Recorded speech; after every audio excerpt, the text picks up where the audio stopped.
Bueno, buenas tardes, estimados estudiantes. Bienvenidos a su clase de Química General 2, sección A, vespertina del día 17 de octubre del 2023. Esperando que estén todos bien ustedes y sus familias. Vamos a continuar ya con las últimas partes del curso, ¿verdad? Como les dije, lo que vamos a hacer algunos ejercicios. Vamos a tener casi una semana y media para hacer ejercicios. Espero que les sirvan para la realización del examen final. No sé si tienen alguna duda, alguna inquietud, jóvenes. ¿Cómo van en el laboratorio, jóvenes? ¿Ya terminaron el laboratorio o todavía están en el laboratorio?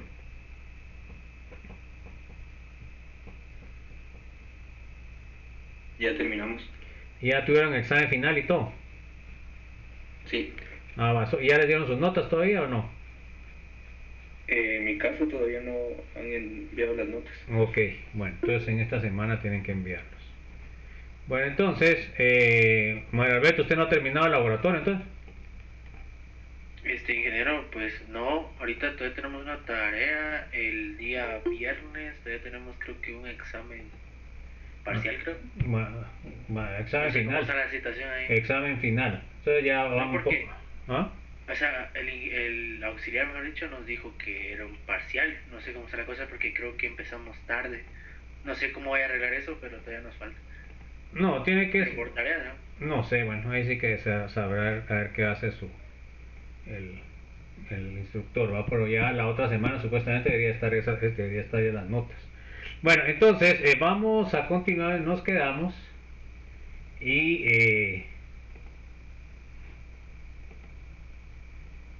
sí, el problema es de que contrataron muy tarde a los auxiliares, algunos empezaron tarde. Bueno, entonces vamos a ver la aplicación de la ecuación de Gibbs, ¿verdad? Que eso es lo más importante. Entonces, a ver, léame, Brian. De acuerdo con la ecuación de Gibbs, para predecir el signo de delta G necesitamos determinar tanto delta H como delta S. Un valor negativo de delta H, una reacción exotérmica, y un valor positivo de delta S, una reacción que produce un aumento en los microestados del sistema. Tienden a ser negativo el valor de delta G, aunque la temperatura también tiene influencia en dirección de una reacción espontánea. Las cuatro posibilidades para esta reacción son... Entonces aquí vamos a resumir, eso es importante que lo entendamos. Miren, pues. A ver, léame, Don Eli, por favor. Si tanto delta H como delta S son positivos, entonces delta G será negativo, solo cuando el término T delta S sea mayor en magnitud que delta H. Esta condición se cumple cuando T es grande. O sea, se dan cuenta que el término T delta S es lo que se va a restar a lo que es delta H. En este caso, los dos son positivos, entonces va a ser únicamente, déjenme ver, entonces será negativo solo cuando, entonces va a ser, si estos dos son positivos, únicamente va a ser negativo, o sea que va a ser espontáneo, ¿verdad? Cuando sea mayor la magnitud de T delta S que delta H, así me va a quedar negativo, porque al sumarlo me quedaría un valor negativo. Entonces eso se va a cumplir cuando el factor T sea muy grande, o sea, a temperaturas altas, porque eso es lo que se va a multiplicar por delta S. Bueno, miremos el otro caso, a ver, Dresner. Si delta H es positivo y delta S es negativo, entonces delta G siempre será positivo, independientemente de la temperatura. Entonces, Si delta H es... no, bueno, espera. Entonces, mire, pues, entonces quiere decir de que esta reacción, si el delta G siempre es positivo, ¿cómo va a ser, Dresner? ¿Va a ser espontánea o no espontánea esta reacción? espontáneo. No, acuérdense que el delta G debe ser negativo para que sea espontáneo y positivo para que sea no espontáneo. Es igual que el delta H, eso tienen que sabérselo bien. A ver, léame, Jairo, la siguiente. Si delta H es negativo y delta S es positivo, entonces delta G siempre será negativo sin importar la temperatura. Entonces la reacción, ¿cómo es? ¿Es espontánea o no espontánea? Si Sí, es espontánea. Es espontánea porque la delta G es negativa. Bueno, a ver, léame Mario, por favor. Si delta H es negativo y delta S es negativo, entonces delta G será negativo solo cuando T delta S sea más pequeña en magnitud que delta H. Esta condición se cumple cuando T es pequeña. Entonces aquí si la temperatura es baja, entonces sí va a ser delta G negativo. Si no, va a salir positivo, entonces va a ser no espontáneo. ¿Ok? Aquí tenemos el resumen de lo que puse arriba. Entonces miren pues, a ver, léame la primera línea, el primer párrafo. A ver, Marlo, más positivo y positivo. La reacción se da espontáneamente a altas temperaturas. A bajas temperaturas la reacción es espontánea en dirección inversa. Ok, o sea que no es espontánea en dirección directa, ¿va? Porque eso es lo que nos interesa. Aquí nos confunden un poco con eso. O sea, si la reacción para cuando es positivo el H, delta H y delta S va a ser espontánea única y exclusivamente cuando tengan ustedes altas temperaturas. Si no, va a ser no espontánea. Entonces aquí tenemos 2 moles de óxido de mercurio sólido para transformarse en 2 moles de mercurio líquido más 2 moles de agua. Entonces aquí vimos en los ejemplos que a este le tenemos que agregar calor para que se dé la reacción, porque si no, la reacción está a la reacción inversa, no la directa. Bueno, a ver, léame el segundo párrafo. A ver, Mylan, positivo y negativo. Delta G siempre es positivo. La reacción es espontánea en dirección inversa a todas las temperaturas. O sea que la reacción directa va a ser no espontánea. Por ejemplo, aquí tenemos la generación de ozono a partir de oxígeno, no es espontánea, necesita mucha energía para que se dé. Bueno, ahora miremos el tercer párrafo, delta H negativo y delta S positivo. A ver, léame Rosemary. Delta G siempre es negativo. La reacción se da espontáneamente a todas las temperaturas. ¿Ok? Entonces, fíjense pues, quiere decir de que esta va a ser no espontánea solamente cuando está a altas temperaturas, ¿va? Porque cuando dice inversa, está refiriendo a la reacción de productos reactivos. Entonces, esta reacción va a proceder espontáneamente cuando tengan una temperatura baja. O sea, el amoníaco más ácido clorhídrico me va a dar cloruro de amonio. A temperaturas bajas va a ser espontánea. A temperaturas altas no sería espontánea. Bueno, a ver, léame, no, Rosemary ya me leo. A ver, Brian.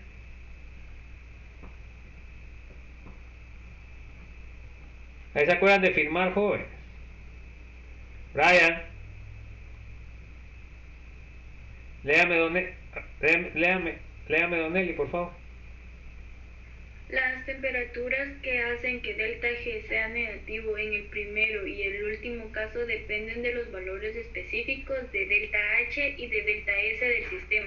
Acuérdense ustedes que el que depende de la temperatura es el delta S y es una relación directa porque el T se multiplica, la temperatura se multiplica por delta S, ¿verdad? Entonces el término, la entropía, tiene mucho que ver con la temperatura, en cambio el delta H no está afectado por la temperatura, ¿ok? Eso es lo que tenemos que observar. Solo déjenme ver, a ver cómo van con la firma.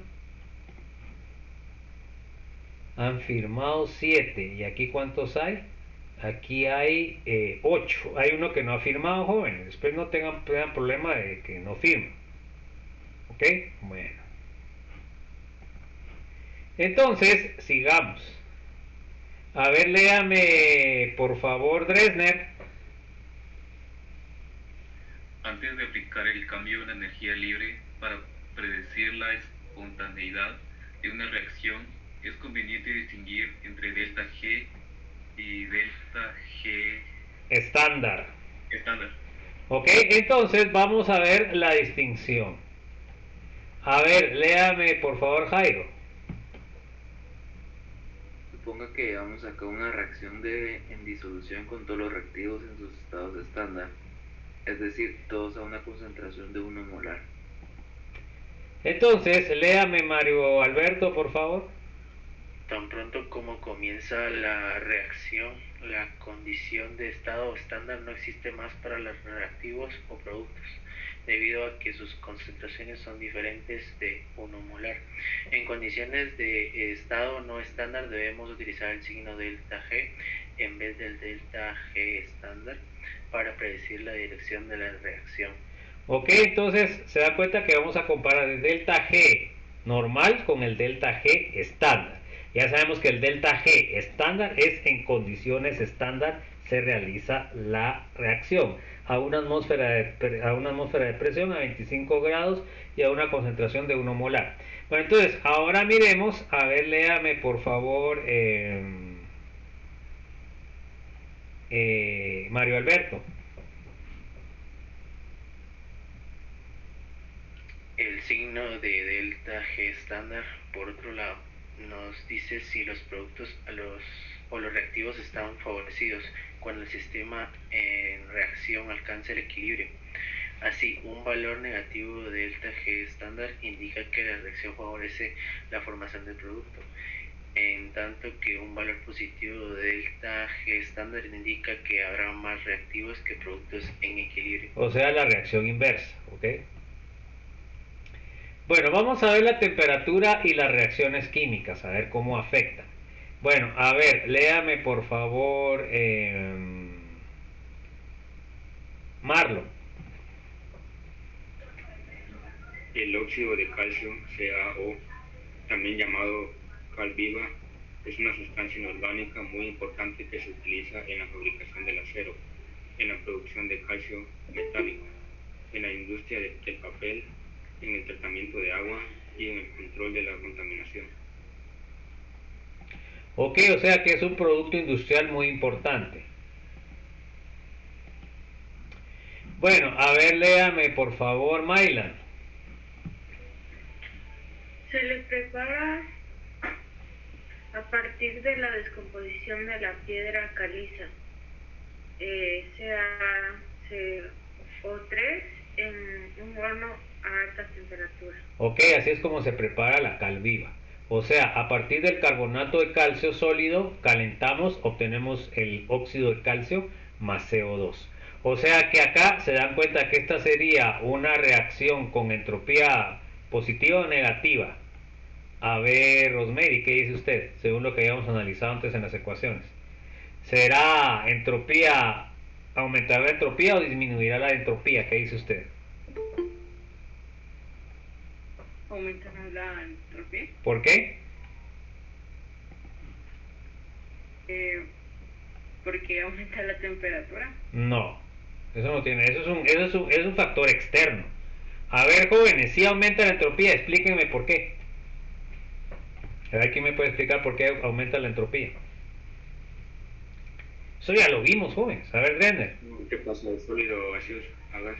Uno de los componentes. Primero pasa de 1 mol a 2 moles. Segundo, uno de los componentes es gaseoso, por lo cual eso va a tener mayor entropía que un compuesto sólido. Entonces ese es el análisis que se les va a pedir en los exámenes, pues. Bueno, a ver, léame por favor, Brian, no sé si al fin se recuperó su micrófono, ¿qué pasa? Sí, la reacción es reversible y el CaO se combina fácilmente con el CO2 para formar CaCO3. La presión del CO2 en equilibrio con el CaCO3 y el CaO aumenta con la temperatura. En la preparación industrial de la cal viva, el sistema nunca se mantiene en equilibrio. En realidad, el CO2 se elimina del horno en forma constante para desplazar el equilibrio de izquierda a derecha, lo que favorece la formación de óxido de calcio. Entonces, fíjense pues, la reacción es esta, ¿verdad? Bueno, se produce el óxido de calcio, que es lo que me interesa, sólido, y me produce CO2. Entonces, en lo que es el horno que produce esto, va a haber una, digamos, un aparato que extraiga el CO2. Entonces, al extraer el CO2, quiere decir que me va a desplazar el equilibrio hacia la formación de más productos.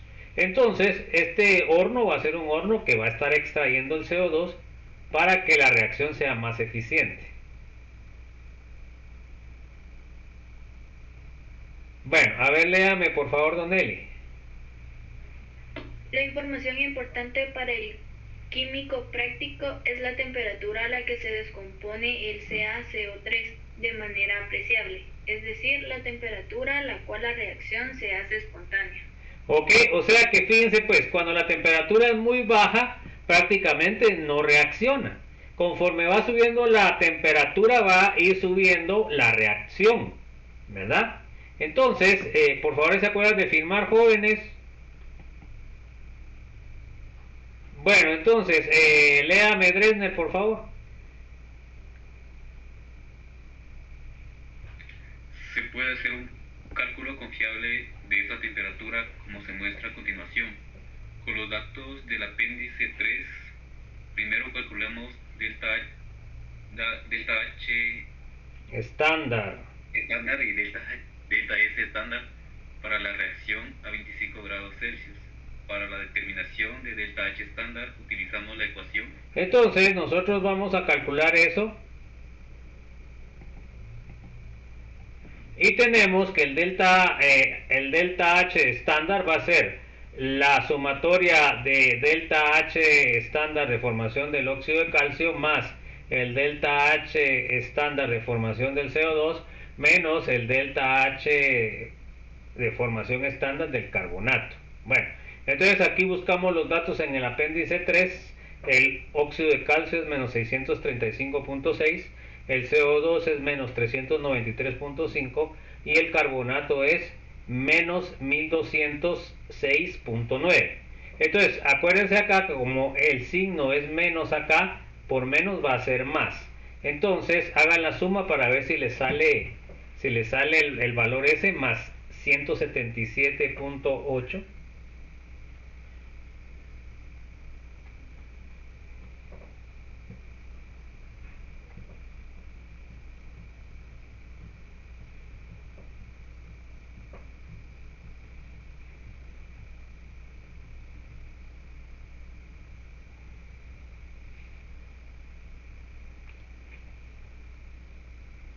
Sí, da. Ok, ¿algún otro que le dio? Sí, da ese. Bueno, entonces espero que así les pasen el examen. Entonces, ¿qué quiere decir? ¿Con la entalpía es espontánea o es no espontánea? A ver, Esther.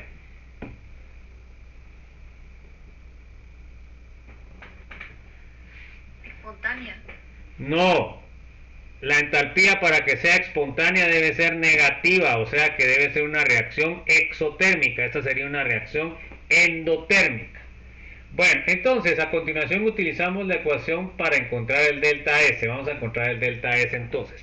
El delta S estándar sería igual a la entropía estándar del CaO más la entropía estándar del CO2 menos la entropía estándar del carbonato de calcio. Bueno, entonces ahora buscamos en la tabla el óxido de calcio 39.8, el azufre, el CO2 213.6 y el carbonato 92 más 92.9. ¿Se acuerdan que aquí es importante poner el símbolo? Bueno, hagan la operación a ver si les sale más 160.5. Sí, da. ¿Sí? Bueno, entonces ya tenemos calculado el delta H estándar y el delta S estándar. Bueno, entonces ahora podemos calcular el delta G estándar. Entonces sería el delta H estándar, que sería un 177.8 kilojoules mol, y el delta S estándar, que sería 160.5 joules partido Kelvin mol multiplicado por la temperatura. Entonces esta sería la fórmula que tenemos que utilizar y vamos a cambiar según como vayamos subiendo la temperatura. Entonces miremos acá. En este caso se dan cuenta que estamos utilizando ¿qué temperatura? Estamos utilizando 25 grados, ¿verdad? Porque es 298, son 25 grados. Entonces miremos a 25 grados cómo está el G estándar, el delta G estándar. Miremos, sale 178 menos 298 por 160 y hacemos la transformación de joules a kilojoules para poder sumar con con el otro valor y nos sale 130. A ver si le sale eso, joven.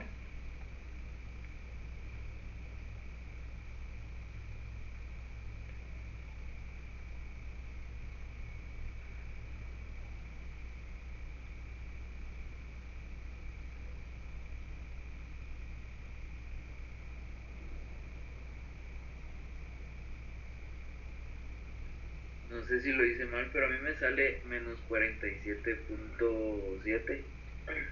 Algo era hecho mal. A ver. Multiplicó 298 por 160.5 y le dio 1000. Yo pienso que no le ha dividido 1000.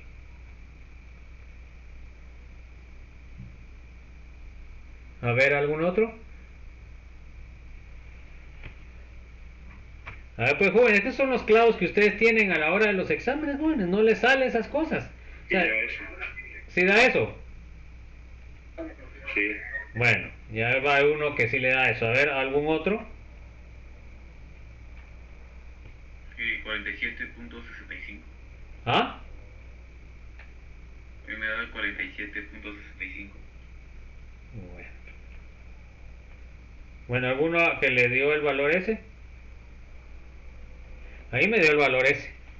Solo que me salió 130.97, no me salió 130.0. O sea que a mí me daría 131. Entonces se dan cuenta de los problemas que tenemos con lo de los cálculos. Es que no saben usar su calculadora, jóvenes. Ese es el problema. ¿Verdad? Ahí está el problema. No saben usar su calculadora. Entonces, a pesar de que tienen ahí las ecuaciones, solo sustituyen y no pueden calcular, pues como ingenieros realmente no tendrían el título. Bueno, entonces, a ver, léame por favor, Jairo. Debido a que delta G estándar es una cantidad, concluimos que la reacción no favorece la formación del producto a 25 grados centígrados o 298 Kelvin. Efectivamente, la presión de CO2 es tan baja a temperatura ambiente que no se puede medir para ser negativo delta G estándar. Primero tenemos que encontrar la temperatura para la cual delta G estándar es igual a 0, es decir. Entonces quiere decir de que tiene que aumentar la temperatura hasta ver cuándo el delta S por T sea mayor que el otro. Entonces miren pues, la temperatura mínima para que pueda empezar a darse la reacción en forma espontánea es cuando el valor sea 0. Entonces ahora vamos a calcular qué valor necesitamos, o sea, qué temperatura necesitamos para que delta G sea igual a 0. Bueno, entonces, ahí tenemos la ecuación 0 es igual a estándar, entalpía estándar por T menos T por entropía estándar. Entonces despejamos T, nos quedaría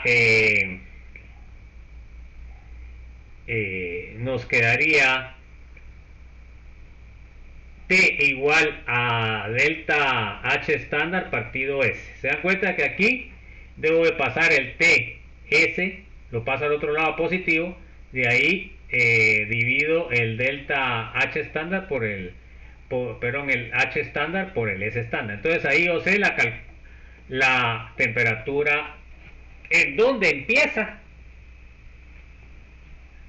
a ser espontánea, porque en 0 está en equilibrio. Después de subirle más la temperatura va a empezar a hacer la reacción espontánea. Entonces miren, pues tenemos 177.8, ¿verdad? De lo que es el delta H, lo transformamos a joules, ¿verdad? Porque el de abajo lo tiene en joules, sería 160.5 joules partido Kelvin mol. Entonces nos sale 1108 Kelvin. ¿Ok? A ver, hagan el cálculo, jóvenes, a ver si les sale. 1108 Kelvin. Y de ahí, ¿qué tengo que hacer para calcular en centígrados? ¿Qué tendría que hacer? Porque lo que me interesa a mí es en centígrados. ¿Qué tendría que hacer para calcular los centígrados equivalentes? A ver, jóvenes. ¿Qué tengo que hacer, hombre? Es que, miren, esas son las cosas que realmente dan pena, pues, y después dicen, piensan que uno... Restarlo, ¿Restar qué? 273. Restar 273 a 1108, se saldría 835 grados. Entonces miren pues, a 25 grados eso no va a moverse, ¿ya? Miren, a 835 está en el equilibrio.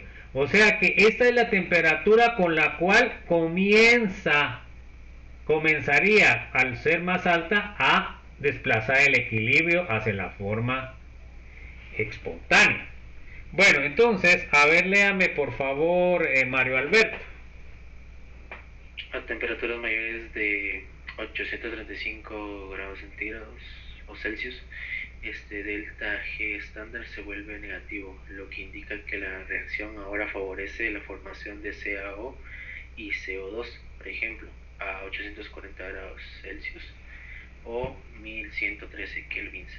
Entonces se dan cuenta que ahí ya tengo 5 grados más del equilibrio, o sea que ahí debe estar el equilibrio desplazado.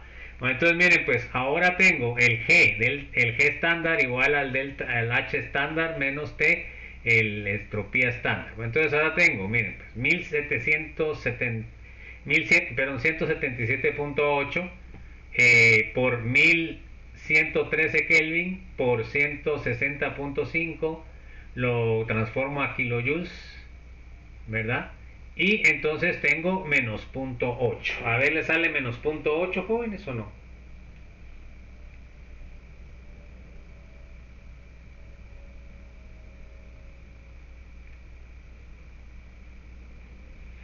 Sí. Ok, o sea que ahí, ya cómo es la reacción, ¿es espontánea o no espontánea?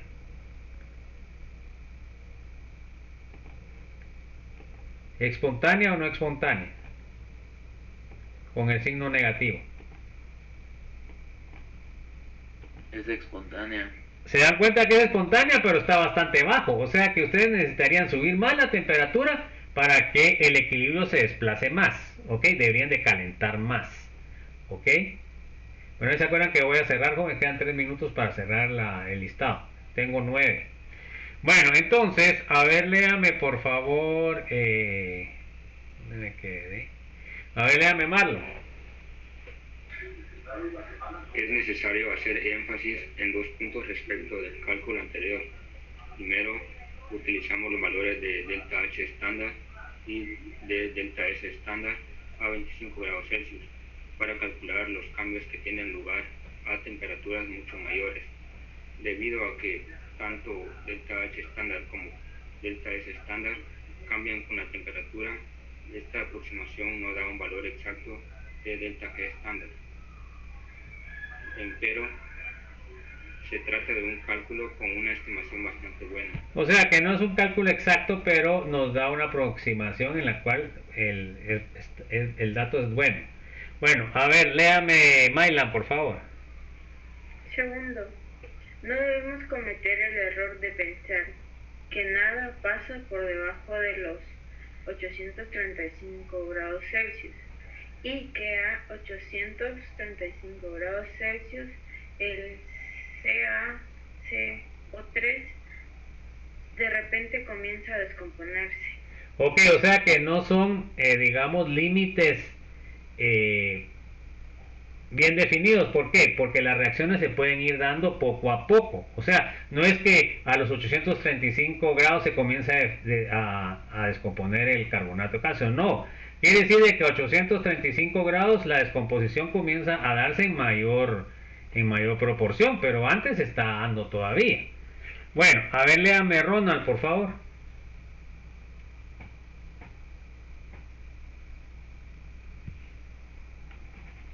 Por el contrario, el hecho de que delta G estándar sea positivo a temperaturas por debajo de 835 grados no significa que no se produzca CO2. Lo que indica es que la presión del CO2 gaseoso formado a esta temperatura será menor a 1 atm. Ok, o sea que el CO2 se está produciendo, pero no es significativo hasta que aumente la presión a más de 1 atmósfera, porque si no, no ha compensado lo que es la presión atmosférica. Entonces miren pues qué pasa. Aquí tenemos la gráfica. Acá tenemos la presión del CO2 en el Y y tenemos la temperatura en el X. Entonces acá vamos subiendo la temperatura, se dan cuenta de que al principio casi no se nota nada, ¿verdad? Casi no hay ningún cambio. Pero conforme llega ya aquí a los 700, creo yo que es, ya comienza a subir. Se dan cuenta que no es cero, no sube de repente, o sea que llega hasta aquí, sube, no. Va subiendo, de los 700 comienza a subir, ¿verdad? La producción de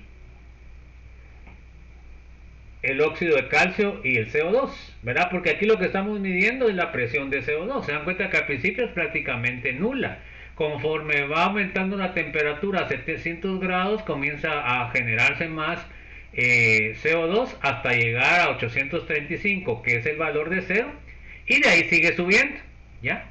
Entonces, quiere decir de que acá, en esta parte, desde acá para acá, la reacción es espontánea. Antes de esto es no espontánea, y por eso la presión que está generando el CO2 es muy baja. No llega a la atmósfera de presión. Miren, cuando llega a los 835 grados es una atmósfera de presión.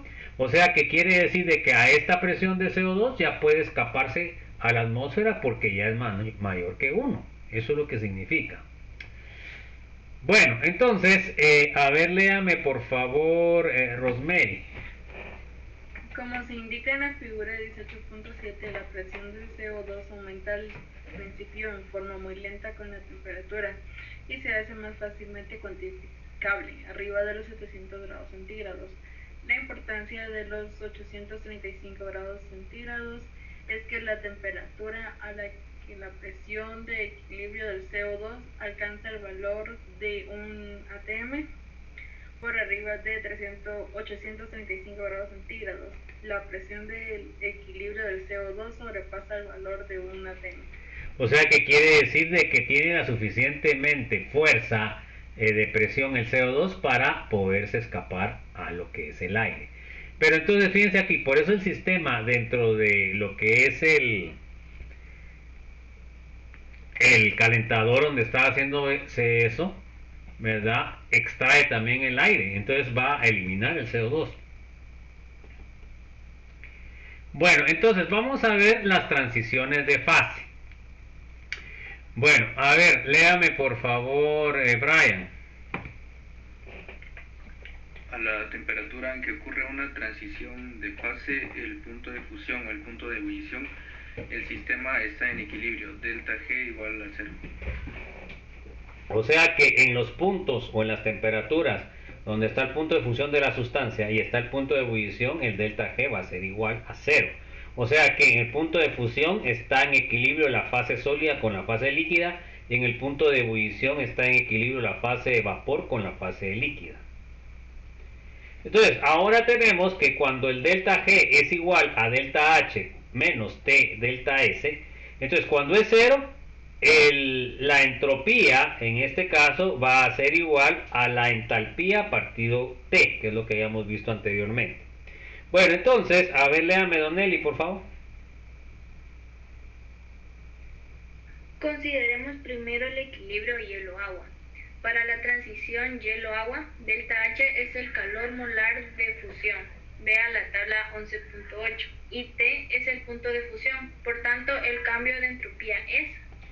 Entonces, miren pues, tenemos el punto de fusión del agua, tenemos el delta H de fusión, ¿verdad? En kilojoules mol. Entonces, el punto de fusión del agua es 0. Y el delta H de fusión es 6.01. ¿Ok? Ese sería el delta de fusión. Todo está medido a una atmósfera de presión, por lo cual son valores estándar. Entonces ahora, sustituyendo, la entropía de hielo a agua sería igual a ¿qué?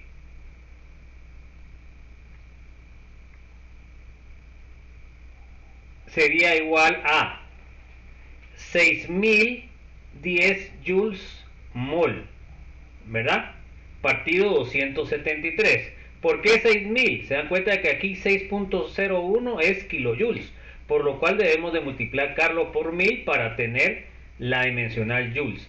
¿Y a qué temperatura se está llevando a cabo? Se está llevando a 0 grados. Para ponerlo Kelvin sería entonces 273. Entonces la entropía de hielo-agua sería 22.0 joules partido Kelvin mol. ¿Está claro cómo calculamos la entropía de hielo-agua, jóvenes? ¿Y la entropía de hielo-agua cómo es? ¿Aumenta o disminuye la entropía? A ver, Dresner.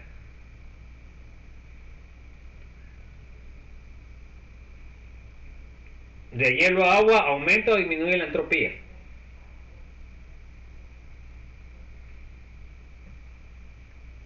Aumenta. Aumenta porque pasa de un estado sólido a un estado líquido. El estado líquido tiene más microestados que el estado sólido. Entonces es lógico que me quede positivo. Bueno, a ver, léame por favor, Esther. Así, cuando un mol de hielo se funde a 0 grados, hay un aumento en la entropía de 22 kilomol. Este aumento de entropía es congruente con el aumento de microestado del sólido al líquido. En el caso contrario, para la transición agua-hielo, la disminución de entropía está dada por... Entonces aquí vamos a pasar de un estado líquido a un estado sólido. Entonces, ¿qué va a pasar ahí? ¿Va a aumentar la entropía o va a disminuir? A ver, Jairo, si pasamos de agua a hielo. Disminuye. Porque va a pasar de un estado líquido que tiene más microestados a un estado hielo que tiene menos. Entonces se dan cuenta que ahora en lugar de quedarme positivo me queda negativo. De agua a hielo sería 6.01 kilojoules mol. Lo multiplico por 1000 para tener joules y luego lo divido entre la temperatura que es 0 grados y obtengo menos 22.01 joules partido Kelvin mol. O sea que el paso del agua al hielo se pierde entropía, o sea que es un proceso que disminuye la entropía. Bueno, ahora, a ver, léame por favor, Mario Alberto. Por lo general en el laboratorio se realizan cambios unidireccionales, es decir, ya sea de hielo a agua o de agua a hielo, con la ecuación delta S es igual a delta H partido T. Es posible calcular el cambio de entropía en cada uno de los dos casos, siempre que la temperatura permanezca en 0 grados Celsius. O sea, a temperatura constante. Bueno, voy a cerrar el listado porque ya me pasé un poco. Firmaron 10. Bueno.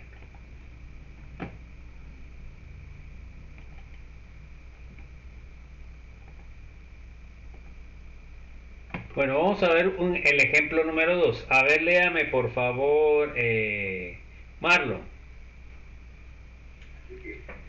Los calores molares de fusión y vaporización del benceno son 10.9 kilojoules partido mol y 31.0 kilojoules partido mol, respectivamente. Calculen los cambios de entropía para las transiciones sólido-líquido y líquido-vapor para el benceno a una atmósfera de presión. El benceno funde a 5.5 grados Celsius y hierve a 80.1 grados Celsius. Ok, el primero es el valor de fusión y el segundo es el valor de vaporización. 109.9 kilojoules es de fusión y 31 kilojoules es de vaporización. Y los puntos de fusión serían 5.5 y el punto de ebullición sería 80.1.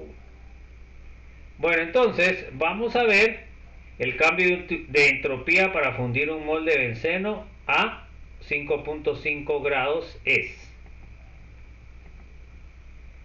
Entonces, se dan cuenta ustedes que estamos pasando de un estado sólido a un estado líquido, porque estamos diciendo fundir.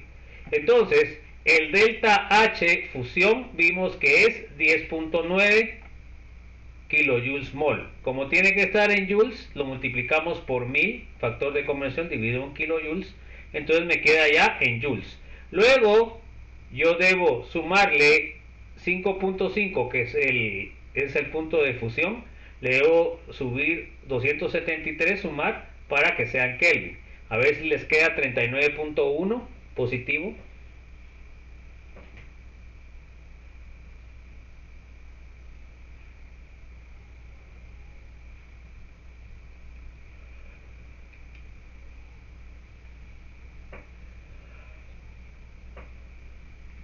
Sí queda eso.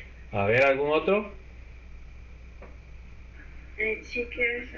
Entonces, a ver, Mylan, ¿la reacción es espontánea o no espontánea? Según la ¿Es no entalpía. espontánea? No espontánea. ¿Y por qué dice usted que es no espontánea? Porque nos da positivo. No, mire pues, usted lo que tiene que analizar es de qué está pasando, de líquido, de sólido a líquido. ¿La entalpía aumenta o disminuye, Maya? Aumenta. Ok, entonces usted sabe que en este caso le tiene que quedar positivo. Acuérdese que el delta H negativo sí es espontáneo, pero el delta S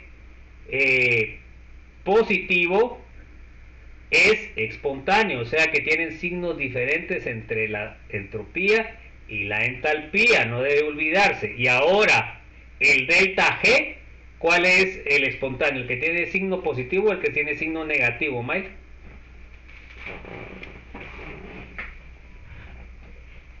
¿El que tiene número negativo? Ok, bueno, entonces, el G se parece al delta H y el S es contrario al delta H y al delta G, ok, eso es lo que tengo que saber. Bueno, entonces quiere decir de que este proceso es espontáneo porque me dio la entropía positiva, aumentó.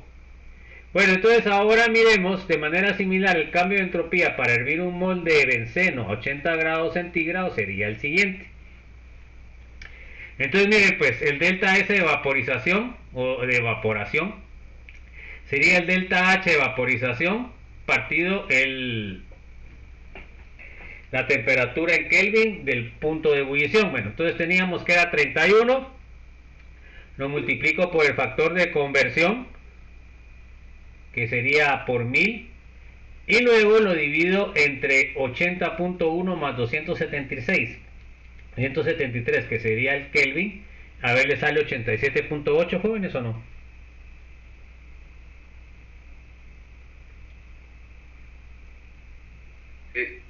Entonces, aquí, ¿cómo es la reacción Ronald? ¿Es espontánea o no espontánea?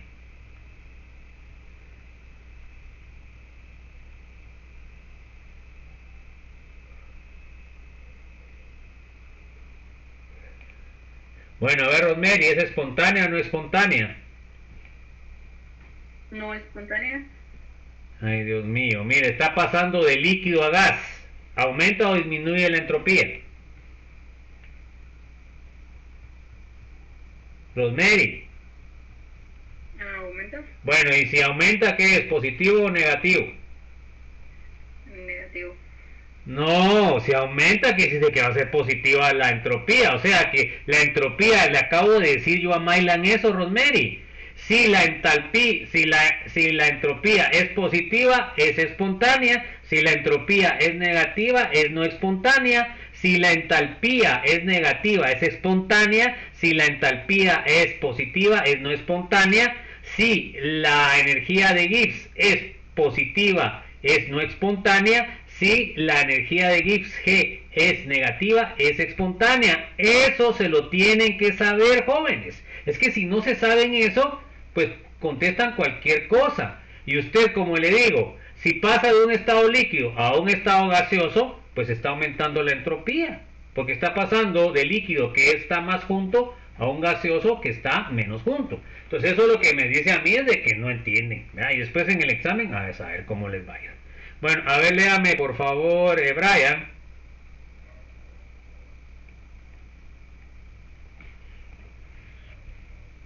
Verificación, como la vaporización crea más microestados que el proceso de fusión, delta S vapor es mayor que delta S fusión.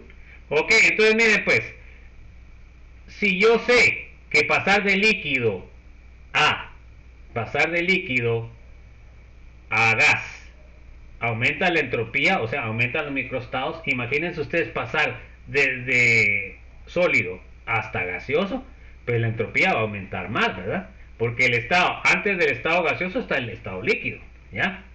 Entonces, eso es lo que tengo que entender. Bueno, vamos a ver la revisión de conceptos y ahí nos vamos a quedar. A ver, léame por favor, Don Eli. Considere la sublimación del yodo a 45 grados centígrados en un matraz cerrado como el mostrado aquí. Si la entalpía de sublimación es de 62.4 kilojoules partido mol, ¿cuál es el delta S para sublimación? ¿En qué estado preferirá estar el yodo?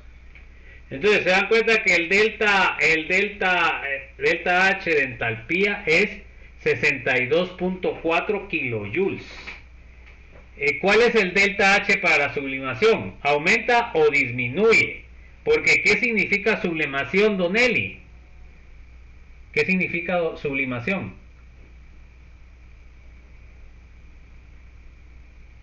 Eso ya lo vimos también. ¿Qué significa sublimación?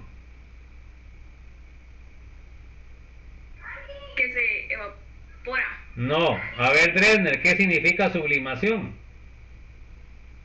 Pasar de sólido a gaseoso. Ok, bueno, entonces, en ese caso, ¿qué pasa? ¿Aumenta o disminuye la entropía? Aumenta. ¿Y cómo aumenta? ¿Aumenta mucho o aumenta poco? Mucho porque pasa sin el estado líquido. Ok, o sea que el estado sólido es muchísimo más ordenado que el estado líquido.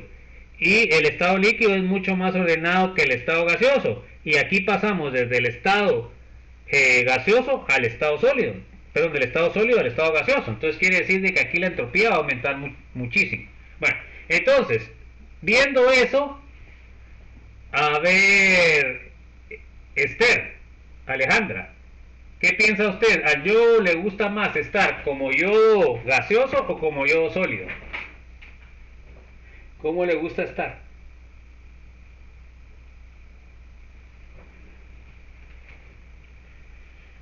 Alejandra. Creo que sólido. Bueno, a ver, ¿está de acuerdo Jairo con eso? Yo digo que gaseoso porque sería espontánea y los productos están más estables. Ok, no que sean los productos más estables, significa que la entropía aumenta, ¿sí o no? La entropía aumenta un montón, ¿por qué? Porque pasa de un estado muy ordenado a un estado desordenado. O sea que acá esto prefiere estar como yodo gaseoso y por eso miran ustedes una nube violeta ahí, jóvenes. Y los puntos negros que miran ahí son yodo. Entonces miren, el yodo prefiere estar como yodo gaseoso que como yodo sólido.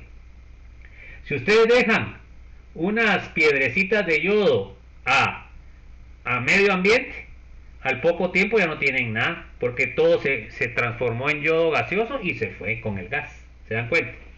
¿Por qué? Porque realmente acuérdense que la entropía lo que quiere es distribuir más la energía, y lo podemos nosotros ver con los microestados. Los microestados del estado gaseoso son muchísimo más que el estado sólido. Entonces, en este caso, el yodo va a preferir estar como gas. Pues entonces ahí nos vamos a quedar, jóvenes. Mañana terminamos el curso y el jueves vamos a empezar ya con algunos ejercicios. Bueno, entonces no sé si tienen alguna duda, jóvenes. ¿Tienen alguna duda?